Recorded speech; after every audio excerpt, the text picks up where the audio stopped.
سڵاوتان لێبێت ئێوارتان باش من هەڵوێ زوێرم لە پرۆگرامی ڕۆژین دێمە خزمەتی ئێوە. لە ڕابردوودا تۆپی پێ لە کەرکووک لە لووتکەدا بوو. چەندین یانەی ئەم شارە لە خولەکاندا بەشداریان دەکرد. ژمارەیەک یاریزانی ئاسبەرز لەم شارە بوونی هەبوو. لە ئێستاشدا یاریزانەکان ئاستیان بەرزە. یاریزانی ئاسبەرز لە کەرکووک بوونی هەیە. ڕاهێنەری بەتوانا بوونی هەیە. ستافی هونەری زۆربەی یانەکانی دیکەی کوردستان و عێراق بەشێکیان کەرکووکین. ئەمە خۆی بۆ خۆی دەلالەتە لەسەر ئەوەی تۆپی پێ لە کەرکووکدا هێشتا زیندووە، بەڵام پێویستی بەوە هەیە هەمووان لە ژێر سایە و سێبەری چەترێکدا کۆ بکرێنەوە. یعنی گازی باکوور لە ئێستادا لە خولی نایبی عێراق ڕکابەری دەکەن.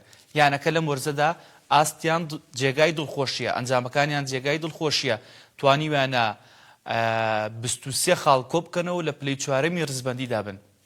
بۆ گفتوگۆکردنی زیاتر دەربارەی ینی گازی باکوور لە خولی نایبی عێراق و ئاست و ئەنجامەکانیان لەم وەرزەدا و هەروە چۆن ئەو تیپیان کۆکردێتەوە، ئامانجی یانەکە چییە، دەیانەوێت چی بکەن و مامەڵەکردنی ستافی هونەری لەگەڵ یاریزانەکاندا چۆن هەیە.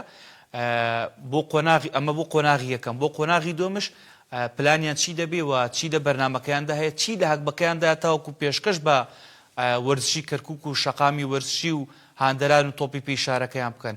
بە خۆشحاڵیەوە سەیوان فاتح یاریدەری ڕاهێنەریانی گازی باکوور لە ستۆدیۆ میوانە. کاپتن سەیوان بەخێر بێ، زۆر سپاس بۆم دەرفەتە. زۆر سپاس بۆ تۆ کاگەڵوێز، زۆر سپاس بۆ بینەران. ئەمە فەخر و شانازیە بۆ من بەڕاستی ئەم بەسەرکردنەوەیە.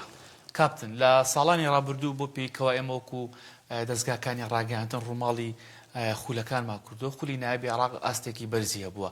لەم ساڵدا بە هەمان شێوە ئاستیانەکان وەکو ئێمە کە ڕووماڵی یاریەکان دەکەین، ئاستیانەکان دەبین، ئاستی یاریزانەکان دەبین، ئاستێکی بەرزیان هەیە.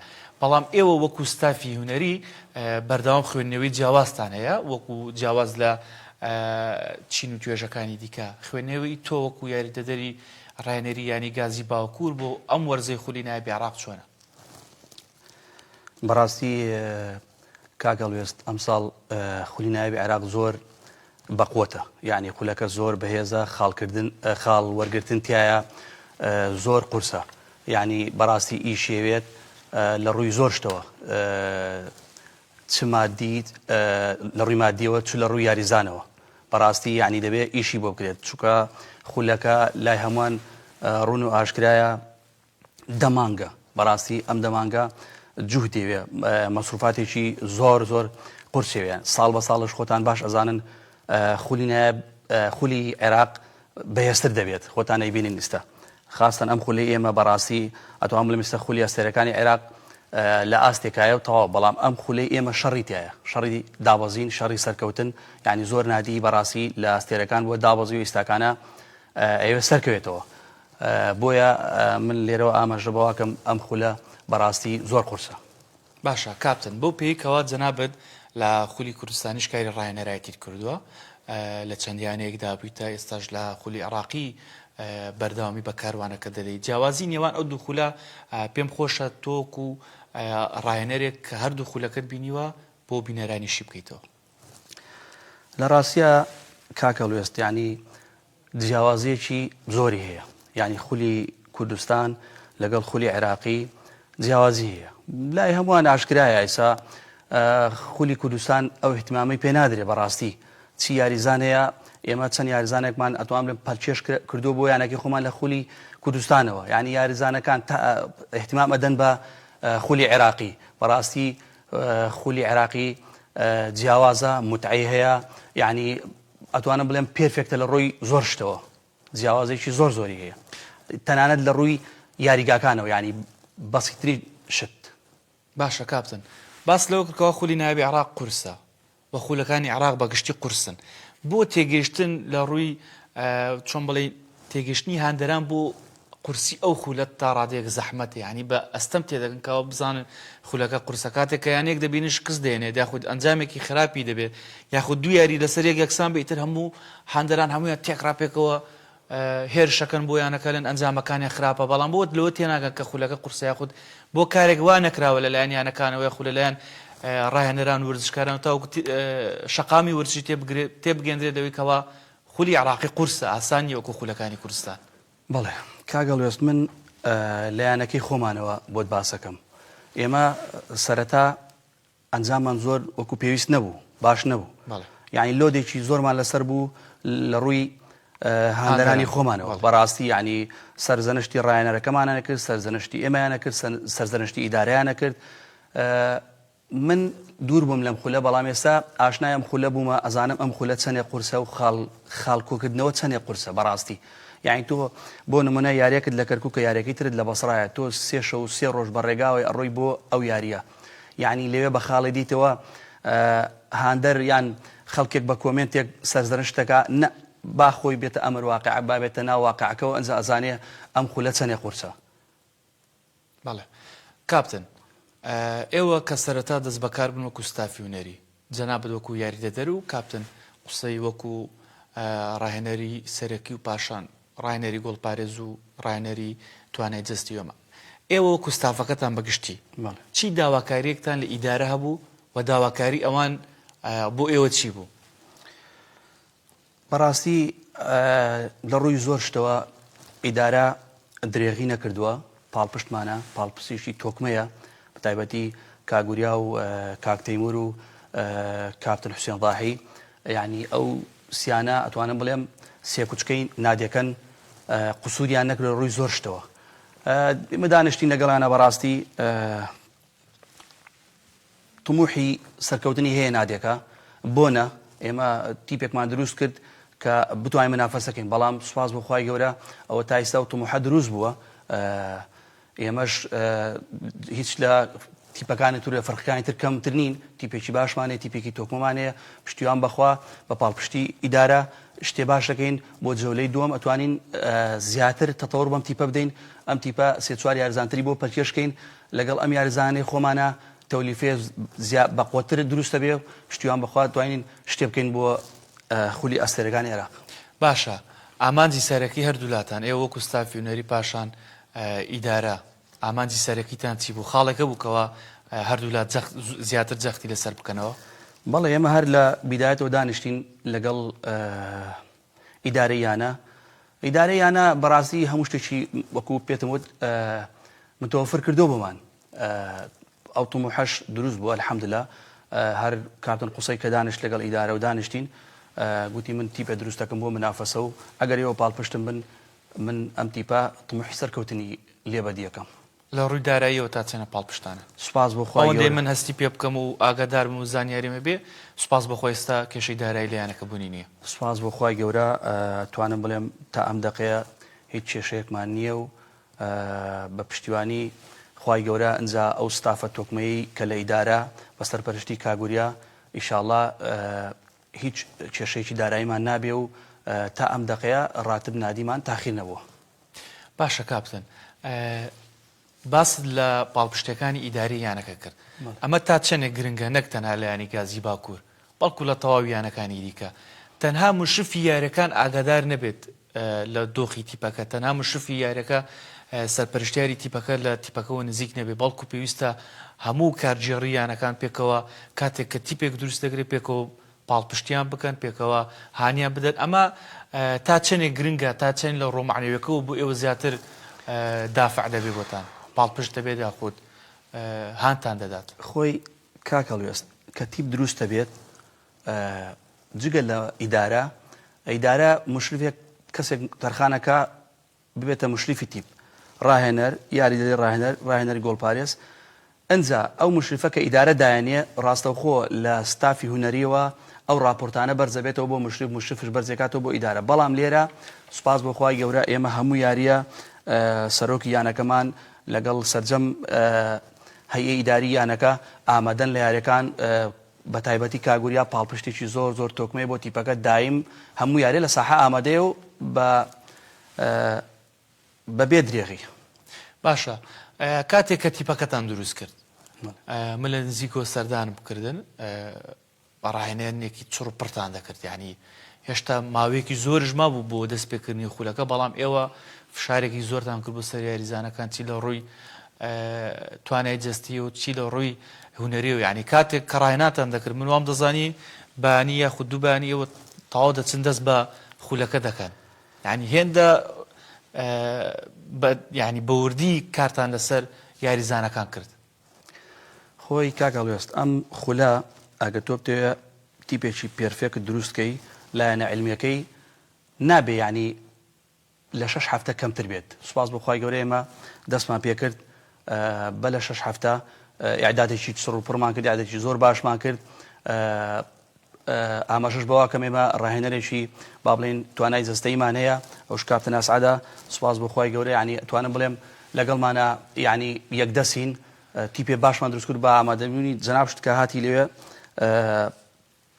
مەیدانیان لەگەڵمان بووی بینیت ئیعدادێکی زۆر باشمان کرد و دلیل ئێستاش فەرێقەکە نەفەسی یاری هەیە و سوپاس بەخوای گەورە دوورین لە پێکانشەوە. سوپاس بەخوا.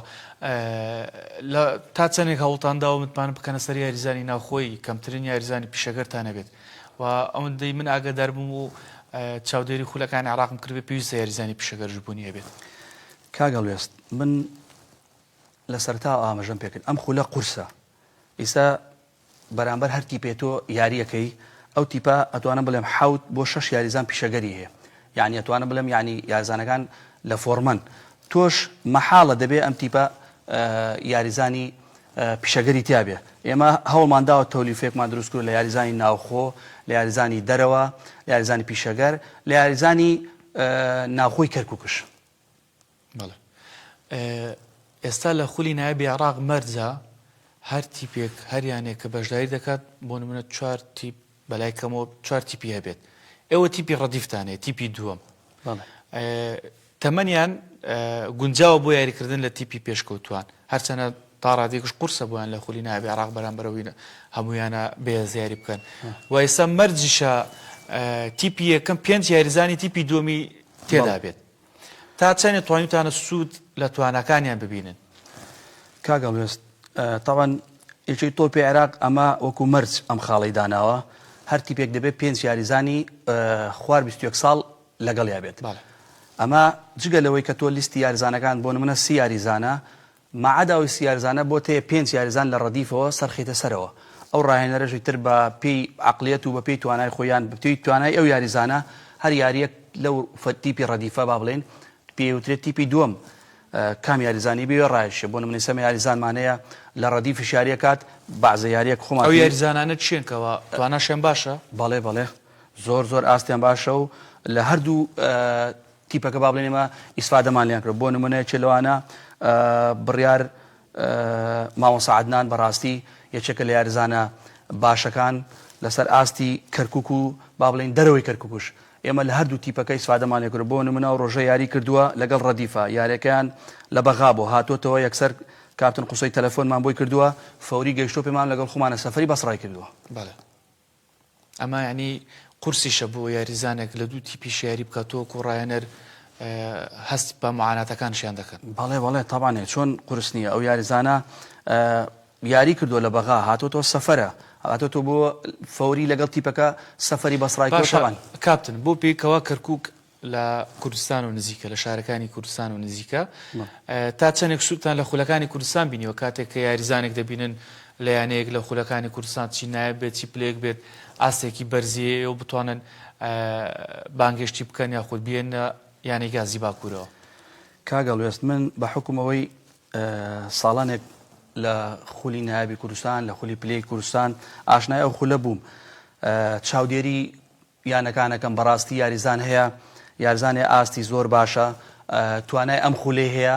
ئێمە پەلکێشمان کردو بۆ نمونەی سێ یاریزانمانەیە 2 بۆ 3 یاریزانمانەیە لە هەولێرەوە هێنامانە، یعنی ئیسفادەمان کرد و سوودمان بینیوە. ئەو یاریزانەی کە بارزن و ئاستیان با بڵێن لەگەڵ خولی نایبی عێراقا گونجێت پەلکێشمان کردووە.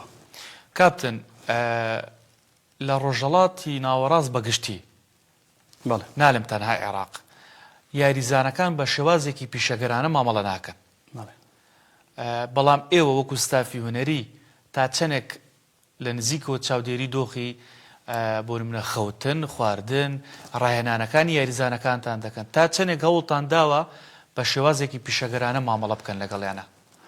طبعا کاکەڵوێست ئەو پرسیارە بەڕاستی ینی حەقی خۆیەتی ینی لەسەری بۆستی مناقەشە لەسەری بکەی. بەڕاستی ئەوە هەر تیپێک دەبێ دکتۆری هەبێت جگە لەوەی کە ڕاهێنەری دەستەیی دەبێت دکتۆریە بێ. ئێمە سوپاس بەخوای گەورە لەلایەن خواردنەوە لەلایەن خەوتنەوە ئەو دکتۆرە مەسوولە لەسەر هەموو شتەکان. ئێمە زۆر هەڵمانداوە خۆت باش زانی کاپتن قوسەی یەکێ لەو یارزانی هەڵبژاردەی عێراق بووە، ئەتوانم بڵێم زۆری بینیوە، ئاشنای کۆمەڵی ڕاهێنەر بووە، ئاشنای کۆمەڵی خەبیر بووە، ئاشنای کۆمەڵێ ئیخسایی بووە لە بواری تۆپێە کە ئەو معلوماتی هەیە و گەیانێتی بە دکتۆرەکە و دکتۆرەش بە پێکەوە هەرە دکتۆر ئشرافی خواردنەکانی تەنانەت لە سەفەرەکانمانە لە یاریەکانمانە ئەو دکتۆرە دایانێت چی ئەخۆی چۆن ئەخەوی کەی ئەخەوی بەڕاستی ئەمە یعنی هەمانگی لەسەرەکرێ هەر ئاوهانیە. بەڵێ یعنی ئەمە بە هەمانگی لە نێوان ئەو پزیشکە و ستافی هونەری بڵێ. کاپتن بۆچی یاریزانی ناوخۆی خۆمان یاریزان پیشەکەرەکان ناڵێم کە لە یانەکان لە ئێستادایەتی دەکەن بۆچی تاوەکو ئێستاکانە نەیانتوانیەوە بگەن بۆ تێگەیشتنە یاخود بگەن بۆ قەنەعەتی کە پێویستە هاوشێوی یاریزانێکی پیشەگەر مامەڵە بکەن کاتێکەوان لە ناو خولەکانن ئەو چەند مانگێکەوە یاریان هەیە ئاگاداری خواردنی خۆیان بن ئاگاداری خەوتنی خۆیان بن کە ئەمە خاڵێکی سەرەکیە. من کاتی هەر کاتێکە خولی ڕایانانە و بێدار یاخود خولێکی پەرەپێدانە و بێت ئێمە کە لێوێ بوو بێتین ینی بینیمانە وانە بێژەکان چیشکیان کردوتە سەر خەو و خواردنی یاریزان بۆ هێشتا نەگەشتنەوە تێگەشتنە خۆی کاگەڵوێست ئەکەوێتە سەر عەقڵێتی یاریزان. ئێستا بۆ نمونە ئێمە لەم تیپەی خۆمان با بڵێن یاریزانمانەیە پیشەگەرە قەنەعەت کە عنی تو سەیرت پێدە یاریزانێک گەشتەوە ئاستا سەعات 8:30 خەوێ یاریزانی خۆشمانەیە سەعات 1 شەو نەخەوتۆ کە تۆ بەیانی یاریت هەیە. ئەمە زۆر گرینگە یعنی عەقلیەت سەقافەت لە یاریزانی لە ئەوانەوە بۆ ئێمە زۆر فەرقیە. یعنی ئێمە کاتون قسەی خۆمان وەکو ستافی ڕاهێنەر زۆر ئاماژە بەواکەین یعنی پێیان دەڵێن کاکە زوو بخەون بۆ نمونە ینی چەند یاریەکە توانم بڵێم ئێمە هەر مۆبایلەکانمان لێیان سەنیوە. قەنەعەت کە کاپتن لەسەر و باسکردنی کە مۆبایل لێیان سەنیوە من یاریزان هەبووە بۆ سبەی یاری هەیە شەوی یاریەکە بینیمە لە تیکتۆک لایڤی کردێتەوە خەریکی پۆبجی بووە. ڕاست ئێمە کە لە هۆتێل دابەزین با بڵێن ئیعاز دابەزێت بۆ تیپەکە بۆ گروپەکە سەعات بڵێن حەوت دەرەچتە دەرەوە سەعات 10 هەمووی دەبێت لە بەش پێشوازی وتێلەکە بێ سەعات 10 هەمووی مۆبایلەکان دێنن لای کاپتن سەیوان دایەنن بۆ نمونە ماعەدا ئەڵێن ئەو حەوت معتەرفە یان ئەو 6 معتەرفە لەبەرەوەی بۆ ئێمە خۆمان متابعیانمان کردووە مەیدانی متابعیانمان کردووە سەعات 9 خەوتونە و مۆبایل و شتیان کوژاوەتەوە بەڵام یاریزانی خۆمان وان نییە. لەبەرەوە هێشتا ئەتوانم بڵێم ماومانە بگەینە ئەو عەقڵێتی ئەوان و ئەو سەقافەتی ئەوان. جاربار من بینیمە یاخود بیستمە فیاڵەکەن دووم بە هەلەکە خۆیان دێنن. بەڵێ ئێمە لە کاتی مەعسکەرە ئەومان بەسەر هات یاریزانە بوو مۆبایلێکی دانا بەڵام مۆبایلێکی تری پێ بوو. ئەمە لە زۆربەی تیپەکانە بوو نییە بکەشنازانی کاپتن. بەڵێ ئێستا سوپاس بەخوای مەگەشتنەوە و قەنەعەتە توانم بڵێم هەمانجیە زۆر یعنی تۆکمە پیا بووە یعنی تیپەکە وا بووینەتە خێزانێک ئێمە پیانەڵێن کاکە ئێمە سقەمان بەوێت تەواو مۆبایلتان لێ وەرناگرین با نەبێتە حاڵەتێکی نەفسی لیان وەرناگرین بەڕاستی بەڵام خۆی فعلەن وەریگری باشترە وەریگری باشتر. بەڵێ زۆر باشە.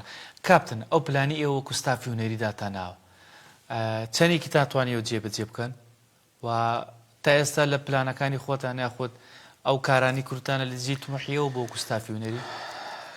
کاکەڵێست سوپاس بۆخوای گەورە وەکو پێتم وت ئێستا ئێمە ئەو تومەحی هەمانە تا ئێستا دروست بووە پێویستی بە دەعمی زیاترە. ئەو دەعمە ئەتوانم بڵێم 199 مادیە ئەگەر تا ئەم دەقەیە قەیرانی دارایی نییە نادێکە و نەیبێ و ئەم ئاوا بەردەوام بێ ئەو تومەحە دروستە بێ و دڵنیام گازی باکوور ئەم ساڵ شتێک کات و لە هیچ تیپی تریشمان کەم نییە و چکە مجاراتی زۆر تیپەکان ترمان کردو و یاریمان کرد لەگەڵانە ئاستی هەمویانمان بینیوە. ئێمە ئەتوانم بڵێم لە زۆر تیپەکان حاڵمان باشترە بۆ نمونە تیپەیە تایسە 2 مانگە موچەی نەداوە هاتوو بەرامبەر ئێمە یاری کرد و 2 مانگە موچەی نەداوە. ئێمە لەخوا بەزیاد بێ هیچ شتێکمان نەقص نییە تەنها تەوفیقبوون و دەعمی بەڕاستی دەعمی هاندەرانی خەڵکی کەرکووک و بەڕاستی من لێرەوە داوا لە کاگڕێوارەکەم ینی پارێزگاری کەرکووک پارێزگاری ئەم شارە جوانە بەڕاستی ئەمە چەند یاریە پێمان خۆشە کاگڕێبوار یعنی هەروەکو سەردانێک کاکەی من ناڵێن مادی یارمەتی یانەکەماندا بەڵام معنەویان کاگڕێبوار بێت زۆر خۆشە بۆ نادی من خودی خۆم چەند جار داوام کردو کاگڕێبوار بێت یعنی تەکلیفم کردووە هیوادارم ئەم پەیامە لێرەوە بگاتە کاگڕێبوار و یاریە لە یاریەکان ئامادە بێ بەڕاستی دافعێکی زۆر معنەویە بێ بۆ تیپەکەمان. جا کاگڕێبوار خۆشیەکێکە لەو کەسانی لە وەرزشەوە نزیکە وەرزشکار بووە لە معاناتی وەرزشکارانی شتێک تێدەگات بۆ هیوایەکەوە بێ لە نزیکەوە پاڵپشتی معنەوی یانی گازی باکوور بێت و بۆ هەموو یانەکانی دیکەش لە نزیکەوە سەردانیان بکات. کاپتن هیچ تیپێک بێکێشە نابێت نەک ئەمە لە تۆپی پێدا لە هەموو وەرزشەکانی دیکە و لە هەموو جمگەکانە هەر بە هەمان شێوە وایە. کێشەتان هەیە یاخود ئەگەر کێشەتان هەیە دیاریتان کردووە بۆ تا بۆ قۆناغی دووەم چارەسەری بکەن؟ سوپاس بۆخوای گەورە تا ئەم دەقەیە وەکو پێتم وت ئێمە وەکو خێزانێکین وەکو خێزانێکمان لاتەوە یعنی بەڕاستی لە زۆر تیپە لە زۆر یانە کارم کردووە وەکو ئەم یانەیە خۆشەویست و تەبایی و برایەتی بەدی نەکردووە. سوپاس بۆخوای گەورە هیچ کێشەیەکمان نییە تا ئەم دەقەیە و ئیشاڵڵا ناشبێت بە هەموو لایەک بە چ ستافی ڕاهێنەران چی ئیدارە هەوڵمانداوە زاڵبین بەسەر کێشەکانە.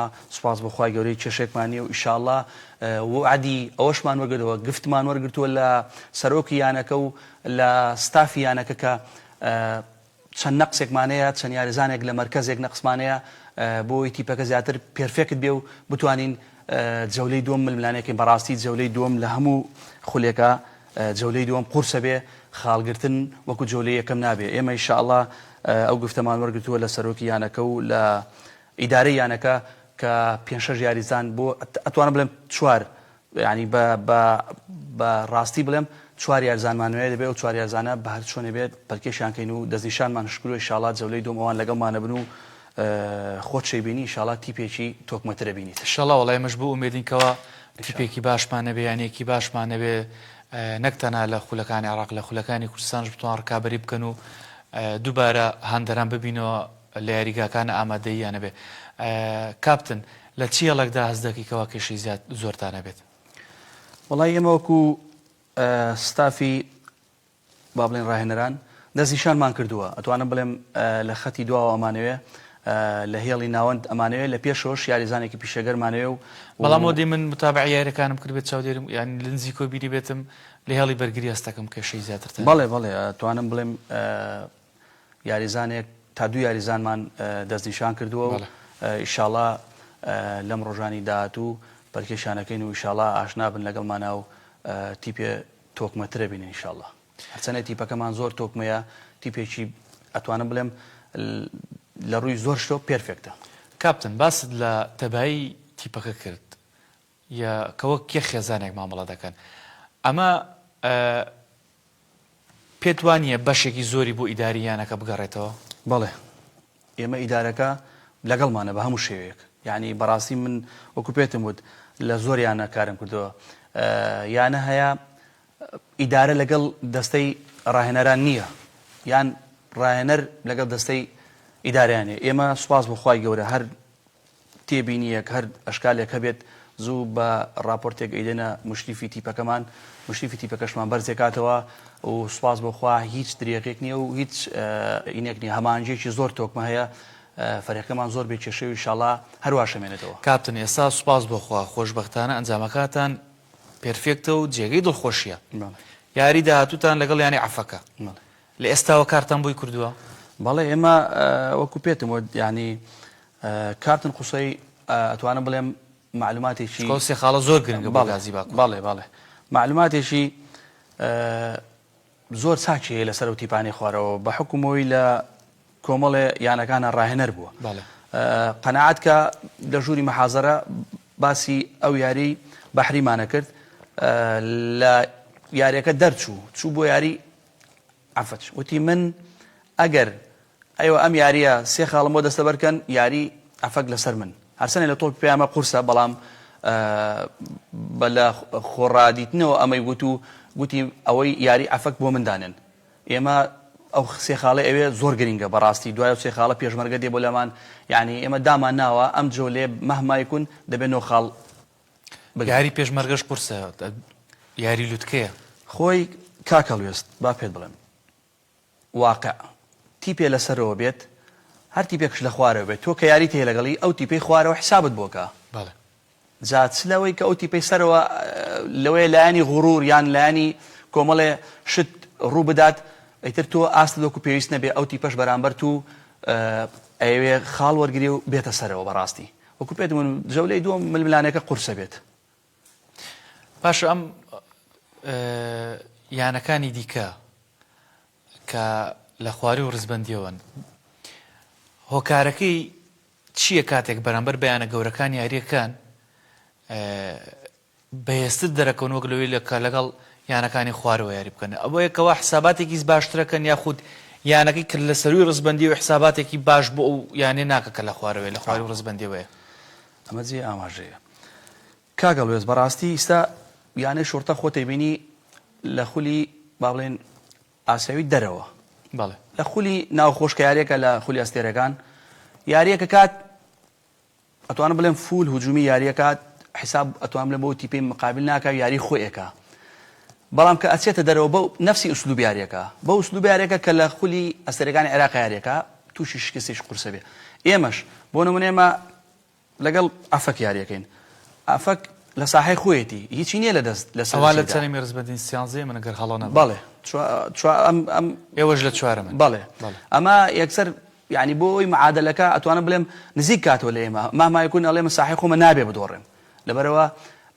دێت ئەوەی هەیەی لەو یاریە داهێنێت زۆر پێویستی بە سێ خاڵەکەی و ناوێت لە کەشی خولەکە بچێتە دەرەوە دوورکەوێتەوە لە ئەجوای منافەسە وڵای کاپتن خۆ ئێوەش یانەکانی هەرکابەر ئەوانی کەوار کابرێکن لەگەڵانە جیاوازەکەتان زۆر نییە مووی خاڵێک یاخود دوو خاڵە یەقین دەبێت کاگەڵوێست ئێمە لەگەڵ زۆر لە تیپەکان و یانەکان یاریمان کرد بەڕاستی لەگەڵ هەر تیپی یاریەکەین دوای یاریەکە ڕاهێنەرەکان ئەڵێ تایسە تیستیپیا و بەو شێوازە لەگەڵمان یاری نەکردو من نەو شێوازەی کاپتن قوسەی یاری پێکا بەڕاستی زۆر یعنی شێوازێکە ئەتوانم بڵێم بەدڵمە شێوازێکی هجومیە شێوازێکی نەترسە بچینێتە هەر یاریگایەک تیپی بەرامبەرمان ئیحراج کردەوە بۆ دلیل ئێمە ئاخر یاری با بڵێن لە دەرەوە بوو لەگەڵ جێیشا بوو ئێمە بە دوو گۆڵە پێش بووین ڕاستی گێمی دووەم ئیتر کەشوا یارەکە کەشوا گۆڕا بەڕاستی باران و سەرما و باەکی زۆر بەهێز بوو توانیان دوو گۆڵمان لێ بکەنە ئەوش بە ینی زەختێکی نەفسی ینی بە هەموو شێوێ لۆدیان خستە سەرمان تەنات تادیدی یاریزانەکانشمانیان کرد ئەنجا کە بۆ شێوەش دەرچوین من دەستخۆشیەکەم بەڕاستی و سلوبێکە جوانە و منۆک و ڕاهێنەر ئینشاڵڵا خۆشم پەیڕەوێت کاپتن ئەم هەڕەشەکردن لە یاریزانان و شەڕێکی دەرونی لەگەڵ یاریزانان و لەگەڵ ڕاهێنەران تا ئێستا بەداخەوە لە خولەکانی عێراق بەردەوامی هەیە لەم وەرزەدا ئەمە چواردە جەو لە ڕۆشتووە چواردە یاریتان کردووە لە چەند یاریە دووچاری و کێشانە بوونێتەوە بەڕاستی کاکەڵێست ئێمە چوینەتە زۆر با بڵێن شار هەتا ئیسا وەکو ئەو یاری جێشمان بەسەر نهاتووە یعنی برادێک لێ بوو وتی خوا ینی خوا خۆشتان ویست ئێوە نەتان بردەوە بتان برداتەوە لەوەیە یعنی ببوایەتە ئەوەی خوێن بڕشایە و یعنی غەدریان لێتان نەکرد یعنی چونێتە بەسڕات چونێتە شارەکان تر ئەو پەڕی ڕێزیان لێمان گرتووە بەڵام ئەم یاریە نازانم یعنی بۆچی ئاوهای لێ هات عەکسەوە بوو یعنی ئەمە وەکو ینی بە خودی خۆمیان گوت کاپتن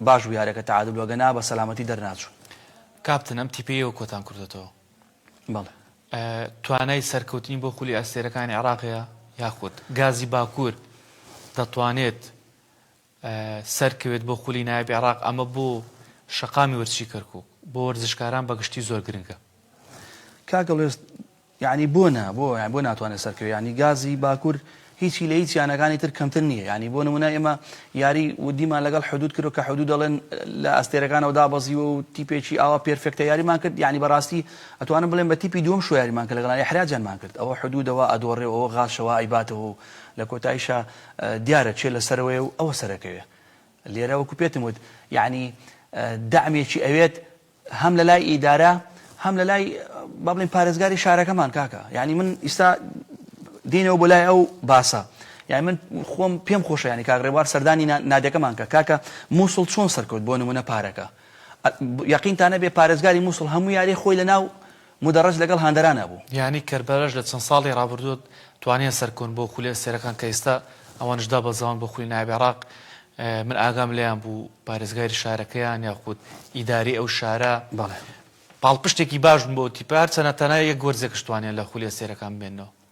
والله من يعني أما بواقع تشكو برادران لأني موصل دائما متابعهم ها سيف جولشي كجولشي تيبكي خمانة سيف لقلان بو يعني والله اشتوا باسكا عليهم باريزغار بماني كردوا يعني براستي متعجم يعني هو دارم كغربات زارت الشلموا جوي لم بيامي كابتن سيوان بيو يقين تبي هرب خوي بس خودي خوي آماده ياريك بيت يمس يخال بەهدەر نادین لەم ساحەی خۆمان. بەڵا بە ئومێدین وەکو باسشم کرد کاگرێبار پاڵپشتێکی باشی وەرزش بووە چی لە ئێستادا کە پارێزگاری شارە چی لە ڕابردوودا کە پلۆپۆستی دیکە هەبووە. بەڵێنی سەرکەوتن بە وەرزشکاران دەدەن بۆ خولیا سێرەکانی عێراق. گازی باکوور وەرزی داهاتوو دەیبینین لە ناوی لە خولیا سێرەکانی عێراق بێت لەگەڵ یانەکانی زەورا و شۆرتە و جەویە و هەولێر و نەورۆز و دۆک و زاخۆ ئیتر گازی باکوور بڕوا بۆ ئەوێ و ئەوان بێن بۆ کەرکووک و ئەو بەڵێنەیان پێ دەدەن. کاکەڵێز با من يعني معلوماتێک دەمێت دقیق کە یەقین شتە بێ ئەوە واقعە. يعني ئێمە ئەم خولە پارەکە مووسڵ لەگەڵمان بوو غەڕاف لەگەڵمان بوو ئەمانەی بەغداش لەگەڵمان بووە بۆ ئەوان سەرکەوتن ئەی بۆ گازی باکوور سەر نەکەوێت. يعني شتێکی بەسیط هەیە فوارقێکی بەسیط هەیە ئەوەش ببێت بۆ ناگازی باکوورش هیچی لەویانە کەمتر نییە و قەناعەت بکە ئەو یارزانەی کە تەشخیصمان کردووە لەگەڵ ئیدارەکەیە و لەگەڵ کارتن قوسەیە ئەو یارزانە پەرچێشکەتە یانەکە جەولەی دووەم منافسە بێ و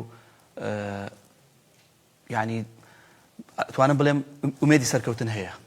بەڵام وەکو پێتم وت پێویستی بە دەعمە بە دەعمی با بڵێن ڕاگەیاندن دەعمی ئیدارەی شارەکە هاندەران زۆر شت ئەمانە کاریگەریە بێ لەسەر تیپەکە بەڕاستی یعنی تاکەیانەیە لەم شارە کاکەڵوێست ئێستا لە خولی نایەبە ململانەیە کا سەرکەوێ ئەمە لێرە خۆی بۆ خۆی ئاماژە بە خاڵەکە و ئاماژە بە پرسیارەکە ئەوش ئەوەیە کە با هەمومان پژگیری گازی باکوور بین با دعمی بکەین با هاوکاری بین تەنانەت یەقینی تەبێت کۆمنتێک دەوری هەیە یعنی کە تۆ دابەزێت گازی باکوور لە بەحری برێتەوە با وەرزشکاری ئەم شارە قەیسێکە بە کۆمنتێک پیرۆزایی بکە. زۆر زاریش لە ڕۆدەرونێکەوە کە پاڵپشتت کرا کە پاڵپشتی دەبوو زۆر لەلایەنە دارایەکە باشترە. کاکەڵوێست ئەوە زۆر یعنی خاڵێکی گرینگە. ئێستا من وەکو پێتم وت من لەسەر ئەم بەرنامەیەوە داوا ناکەم پارێزگاری کەرکووک بۆ نمونە هاوکاری مادی یانەکە سواز بەخوای گەورە یانەکە لە ڕووی مادیەوە ئوموری باشە بەڵام وەکو پێتم وت وەکو پارێزگاری مووسڵ یاری نایاریەک کاگڕێوار حزوری هەبێ و کە خۆی کەسێکی وەرزشکارە و لە کاتی بانگەشایە چەندێ یاریگای کرد بۆ ئەم شارە. ئێستا ئەوە یاریگا ئامادەیە تیپ ئامادەیە ڕابردوو شایدی بۆ دادچێنێ لە خزمەتی وەرزشدا بوو. ئەم یانەی گازی باکوورە خۆشەویستە لەم شارە بەڕاستی خۆشەویستە من بەدڵ ئەڵێم خۆشەویستە لە زۆر یانە کارم کردووە هیچ منەتێکم بە هیچ یانەیەک و بە هیچ کەسێکش نییە بەڵام واللهی یانەیە خۆشەویستە پێویستە ئیدارەی ئەم شارە هاوڕ لەم نادیە بداتەوە وەکو وتم مادەبانم یانەیەش وەکو چەپکە گوڵەکەی جەنابی مام جەلال وایە هەموو نەتەوەکانی تێدایە گومان لەوەیانی ئێمە عەرەبمان لایە کوردمان لایە تورکمانمان لایە یعنی لە ستافی ڕاهێنەران دابەزە بۆ یاریزانەکان لە هەموو فئەکان ترشیان نەگەمە 4 فئە بەشدارین بەڕاعمانەیە ناشئینمانەیە بۆ نمونە ڕاهێنەرمانەیە کوردە تورکمانە قورسە عەرەبشمانەیە ئیدارەدانی ئەم تیپێکی تۆپێکە نەک تەنها تیپێکی پێشکەوتوان بێت 4 تیپی دیکەش هەیە لە فئات عمری زۆر قورسە. واللهی کاکەڵوێست من خۆم زۆر جا یعنی ئەڵێم ئافرین بۆ ئەم ئیدارەیە ئەتوانێ يعني إداري أم 4 فريق بدا يعني معاناة تيبيك لە دووەکە تيبيك لە بەسڕایە تيبيك لە کەرکووک یاریە تيبيك لە سلێمانی تيبيك لە سلێمانی یاریە ئەمە وەرە تۆ يعني بەڕاستی قورسە زۆر قورسە يعني تۆ لە دەرەوە ئاوا سێرێکی ئەڵێ بەڵێ بەڕێوەچوونی ئەم تیپانە ئاسانە نەخێر ئەلێ دەنگی دەهۆڵ لە دوورۆ خۆش کاتێک ژەوانی کە لە دوورۆ لەسەر تیپێکی ئاوا قسە بکەن تەنها لە دوورەوە توانن دابنیش و قسەی خۆیان بکەن لە نزیکەوە بێنە پێشەوە ناتوانن باوەڕ ناکەم بۆ سعاتێک بتوانە جێکی ئەو کارانە بکەن کاپتن ئێمە هاتوونێتە کۆتایی پرۆگرامەکەمان چی خاڵێکەیە چی بابەتێکەیە ئێمە دەستمانە خستبێتە سەری باسمان نەکردبێت لای جەنابت بێت پێت خۆش بێ باسی بکەیت. وەڵاهی من کۆتا قسەم ئەوەیە کە خەڵکی ئەم شارە هاوکاری یانەکە بن. هاوکاری ئەوە نیە لە ڕووی مادیەوە کە بیت دانیشیت دوو چەپڵە بۆ یانە خۆشەویستە لێدەی کە تۆ چی بە دیاریارێکی تیپی میلیۆ دانیشیت وایە زۆر گرنگە خەڵکی ئەم شارە وەرزشکارانی ئەم شارە ئامادەیان هەبێت لە یاریگا و پاڵپشتی ئەمیانە خۆشەویستە بن بۆ ئەوی خۆتۆ ئەمیانەیە بچێتە جێگای خۆی ئینشاءالله پشتیوان بەخوا ئێمەش پاڵپشتان دەبین لە ڕۆڕاگەیەندەکە و کەناڵی کەرکووک گومان لێوێنێ هیوادارم زۆر سپاس هیوادارم بۆ یاری داهاتوو بەرامبەر بەیانی عەفاق یاریزانەکان لە ڕۆیەکی دەرونی باشدا بن لە دۆخێکی دەرونی زۆر باشدا بن هەم ستافی هونەری هەم کارجێڕی هەم یاریزانەکان چونکە یاریەکی گرنگە بۆ ینی گازی باکوور و ئێستا گازی باکوور لە پلەی چوارەمە لە ڕێزبەندەکە پێویستیان بە پاڵپشتی هەمان هەیە پێویستیان بە پاڵپشتی هاندەران هەیە بۆ هیوایم کەەوە هەر کاتێک یانی گازی باکوور یاری دەبێت ئێمە بەرەو یاریگاکەی گازی باکوور بڕۆین هەر کارێکمانە بۆ با دوای بخەین بچین پاڵپشتیان بین هانیان بدەین ئەگەر ئێوە وەکو هاندەران لە ڕۆدارایەکەوە نەتوانن پاڵپشتیان بکەن بەڵام خۆ لە ئامادەبوونتان لە یاریەکان یاخود لە هەندانتان بۆ و یاریزانە دەتوان ئامادە بن. دەبینم یعنی زۆر جار شەقامی وەرزشکاران زۆر باز لەوە دەکەم بۆ کەرکووک یانەیەکی نییە وەکو شارەکانی دیکە لە خولی ئەستێرەکانی عێراق بێ بۆ کەرکووک یانەیەکی نییە لەگەڵ یانە گەورەکانی یاری بکە ئەستێری تێدا بێت یاریزانی سوپەرستاری تێدا بێت کاکە ئێستا کاتی ئەوە نیە ئێوە وەرە پاڵپشتی گازی باکوورکەن هانیان بدەن تاوەکو ئێمە وەرزی داهاتوو گازی باکوور لە خولی ئەستێرەکانی عێراق ببینین و یانە گەورەکان ببینین کاتێک کە دێنە یاریگاکەی گازی باکوور تاوەکو پرۆگرامێکی دیکە خواتان لەگەڵ